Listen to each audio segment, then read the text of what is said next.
que nós vamos fazer agora? Nós vamos implementar o shell. Ok? Nós vamos implementar o shell.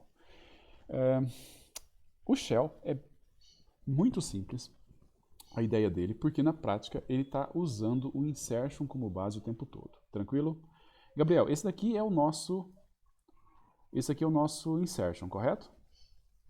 Correto. Então, só vamos conferir se ele está correto mesmo, que a gente fazia. Ele vai pegar a partir do primeiro elemento, porque o elemento 0 já está ordenado, então ele considera que o 0 já está ordenado. Ele pega a partir do 1, e a partir do 1 ele vai pegar esse elemento e comparar com os elementos que já estão ordenados, até achar o lugar de colocar ele. Sempre que ele vê que é alguém que está fora de ordem, ele troca esses dois caras aqui, na linha 8, troca esses dois caras que estão fora de ordem, e decrementa o cara para pegar o que está antes disso. Até que no final, uma dessas duas coisas vai ser verdade, ou você chegou no menos 1, saiu do vetor, e aí quando você vier, chegou no menos 1, você vem aqui, vai ser j mais 1, fica 0, você coloca o cara na primeira posição, funciona, ou você descobriu um cara que ele não é maior do que o cara que você está tentando colocar. Então você descobriu aonde você vai colocar o x, você vai lá e coloca o x nessa posição. Então, isso daqui é basicamente o insertion. Qual é a primeira coisa que a gente vai fazer? Aqui a gente está usando, primeiro, a gente vai trocar esses mais, esses menos, menos por mais um. Opa. Vamos trocar por mais igual a 1. Qual é a sua tarefa, Gabriel? A sua tarefa é ver se eu não estou nessa troca quebrando o algoritmo de algum jeito. Ele tem que ser exatamente igual estava antes. Ele tem que funcionar exatamente da mesma forma que ele funcionava antes. Certo? Concorda que até agora está exatamente igual ele estava antes. Concorda? Aí no J era menos, não era? Tá vendo? Por isso que é bom ter alguém para ajudar. Porque eu fiz para testar se você estava prestando atenção. Ah, entendi. Mentira, eu errei mesmo. Mas tá valendo, obrigado. Aqui é menos, então J menos 1. Tudo bem, mas você concorda que agora está exatamente igual antes? Sim. Tá, eu vou fazer uma outra transformação agora. Vou fazer uma outra transformação. E ele tem que continuar exatamente igual ao que ele estava antes, tá? Essa transformação é a seguinte. Eu vou criar uma variável aqui, chamada gap.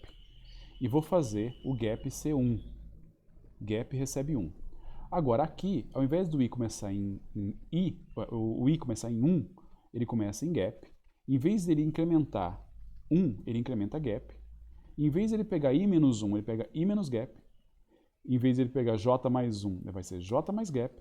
Em vez dele pegar j menos 1, é j menos gap. E em vez de ser j mais 1, é j mais gap. Concorda que está exatamente igual? Sim. Não mudei nada, certo? Ok, eu vou mudar o nome desse cara para shell. E aí eu venho aqui em cima, mudo esse cara também para shell. E esse daqui é o shell. Não terminei ainda, mas eu já posso dizer que esse aqui é o shell. É um shell muito coxa, é um shell muito preguiçoso, porque ele só dá uma passada com um gap de tamanho 1. Mas lembra, o que eu preciso para garantir que o shell funcione? Que a última passada seja gap de tamanho 1.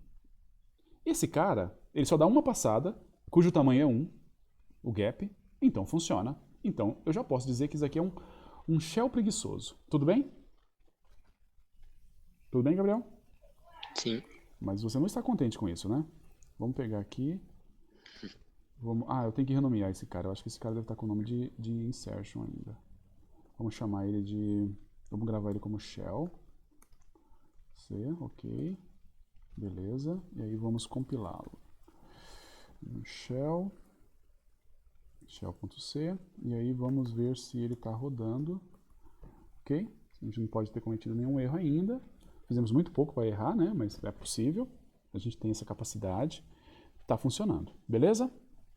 O que a gente vai fazer agora? Agora a gente vai introduzir novos gaps.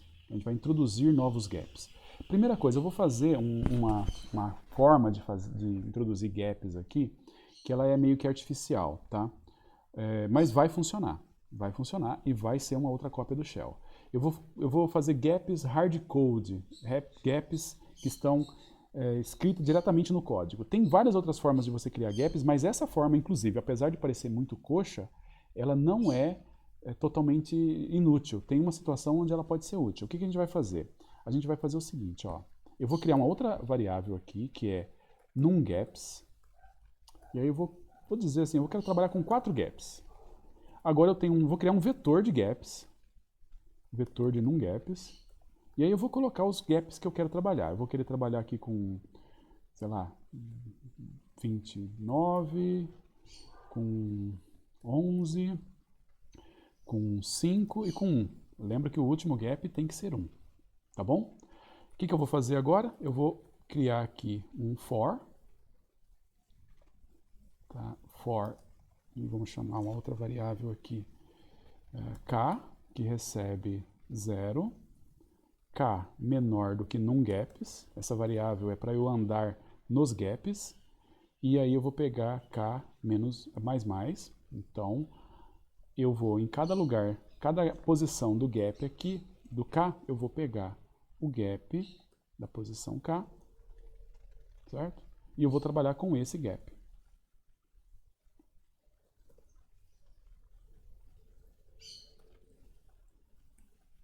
Tá bom? Então, olha só o que a gente fez agora. Repara que o que a gente tinha antes do shell está aqui dentro, ó. Desculpa, do insertion, está aqui dentro. O insertion com a modificação do gap continua aqui dentro do mesmo jeito. A única coisa que eu fiz agora é que eu criei uma variável externa que vai me determinar quais são os gaps que eu quero usar, tá? Eu coloquei os gaps hardcode no meu código aqui, dizendo que o meu primeiro gap é 29, depois 11, depois 5, depois 1, tá bom? E aí, vamos compilar e rodar. E aí ele vai reclamar. Por que ele reclamou?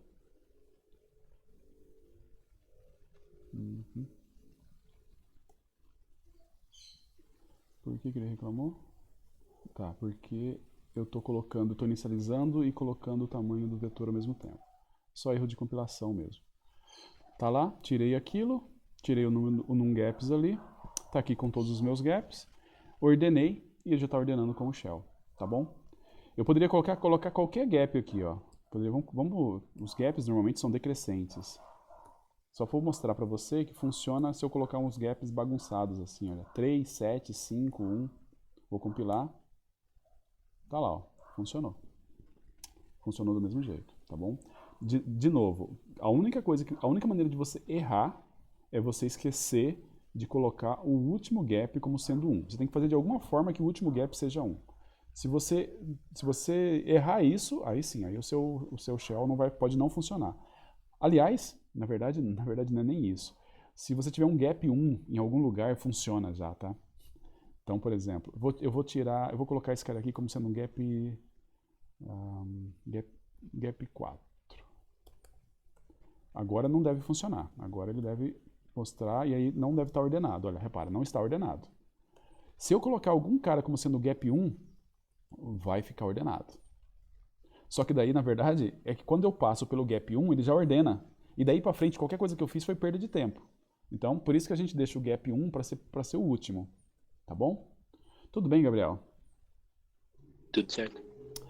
A única coisa que a gente vai fazer para isso aqui realmente ficar como shell, a gente não vai colocar os gaps pré-definidos. Certo? A gente não vai usar esses gaps desse jeito aqui, onde eu faço gaps pré-definidos. A gente vai fazer o algoritmo calculando os gaps passo a passo. E é bem simples de você fazer isso. Repara que, na verdade, nessa implementação que a gente está vendo do simulador, ele está usando... Qual é a fórmula que você usaria para calcular os gaps? Você tem alguma sugestão? Você lembra qual que era o primeiro gap que ele usava? Era 30, né? Não. Podem ajudar no Naquele chat lá? aí. Não era 30. Era Eu quase. tava no 50? 31. 31, exatamente. Qual que era o próximo gap? Aí foi 15. 15, depois. 7. 7. Depois. Provavelmente 3. 3. Eu não lembro. E depois? Aí 1. 1, exatamente. Essa era a sequência do gap. Se eu tenho um gap, calcular o próximo gap é muito simples, não é? Sim. O que eu faço? É só dividir por 2. Só dividir por 2. Então, tendo o primeiro gap, é só dividir por 2. Então, vamos imaginar o seguinte. Eu vou imaginar que eu vou começar... eu vou fazer assim, eu vou trocar da seguinte maneira, ó. Int, eu vou colocar o gap aqui fora, depois eu apago dali de dentro. Eu começo com 31, certo? E enquanto o gap for maior que 0, ok? Ele vai fazer, opa, tira esse daqui, ele faz o que tem que fazer, e depois quando ele termina, ele muda o gap, dividindo o gap por 2. Vamos ver se isso daqui vai parar, tem que ver se isso aqui vai parar. Eu começo em 31, faço o que tem que fazer, chega lá o gap é dividido por 2. Qual vai ser o próximo gap, Gabriel? Vamos só com O 15. 15. Terminei de fazer com o gap 15. Qual vai ser o próximo gap? 7. Terminei com 7. Aí é o 3. Terminei com 3. 1. Terminei com 1. Aí é 0. 0. Aí ele vai lá no while. O que acontece?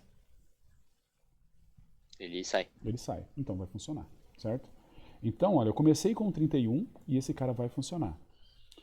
Vamos lá? Beleza, tá funcionando já.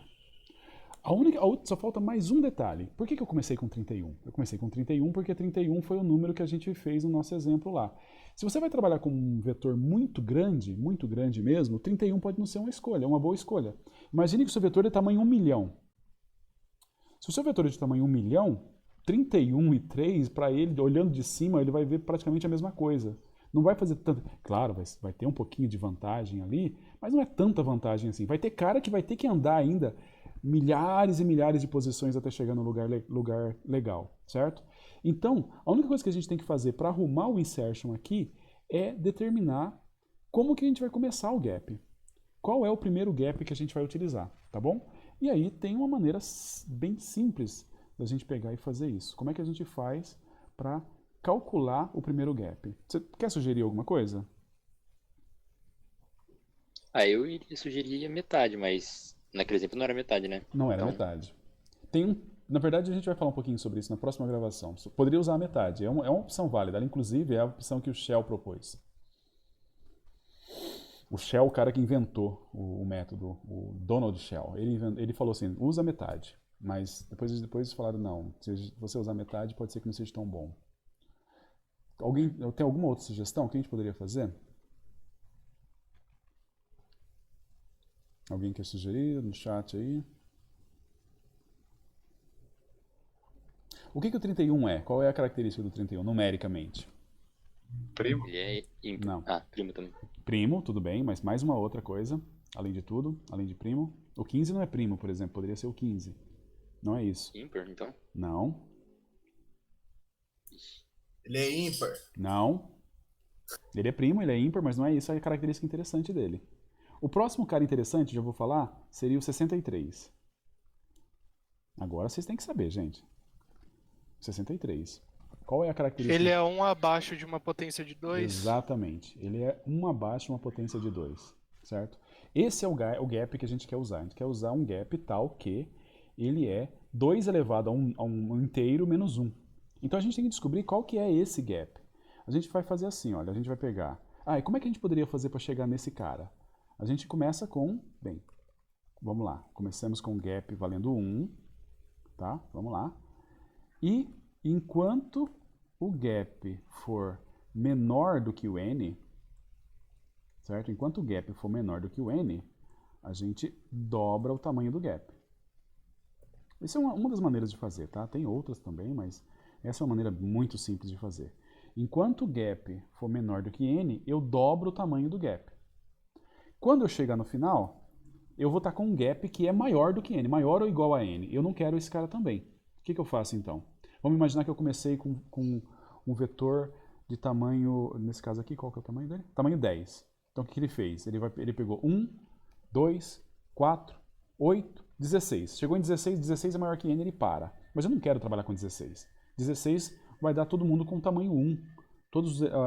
Eu pego o 0 e o 16. O 16 não existe no vetor, certo? Então o que eu faço agora? O que você sugere, Gabriel? E se divide por 2 e faz menos 1. Exatamente. Gap é igual a gap dividido por 2 menos 1. Certo? Ok, dá para fazer diferente com a variável auxiliar, para não ter que passar do vetor e depois voltar e tudo mais, mas, cara, na verdade, se vocês acompanharam a aula passada, lembra que isso daí vai mudar só uma constante e que no final não vai mudar nada da complexidade, então vamos ficar por isso mesmo. O que a gente está fazendo aqui então? Nós estamos decidindo qual é o primeiro gap. O primeiro gap é calculado como?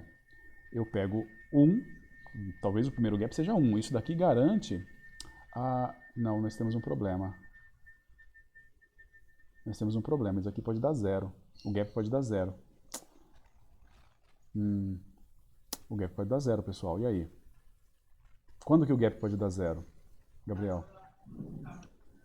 Só se o vetor for de tamanho 1, né? E aí? Mas aí ele não vai entrar aqui dentro. Bota se for de tamanho 1, retorna o vetor mesmo e acabou. Então, mas aí que tá. Ele vai fazer exatamente isso, né?